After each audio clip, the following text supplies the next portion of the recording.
अस्सलाम वालेकुम मोहतरम काबिल कदर दोस्तों। आज मैंने मुनासिब समझा कि दोस्तों के साथ कुछ उर्दू में शेयर करूं और बलोची के बजाय उर्दू और सराइकी में भी बात करना मुनासिब समझा। मैं पवाद के इलाके में गया हुआ हूं। पवाद बहुत बड़ा वसी इलाका है। एक दरख्त दिखाना था जिसको हम बलोची में तो मैवर कहते हैं। इन दोस्तों से भी हमने पूछा, ये दोस्त है हमारा हौरन खान, ये दोस्त है पांधी खान। अब मैं इस दरख्त के बारे में पूछना चाहता हूँ, इसको सराइकी में या उर्दू में क्या कहते हैं। हम तो इसको मैवर कहते हैं। ये देखिए दाने दोस्त दिखा रहे हैं।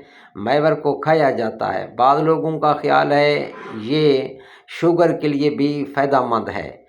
दीगर दोस्तों से राय भी मतलूब है और ये भी पूछना था कि उर्दू में और सराइकी में इसको क्या कहते हैं, ये कहाँ कहाँ पाया जाता है। बाकी ज़िंदगी अल्लाह हाफ़िज़, खुदा हाफ़िज़।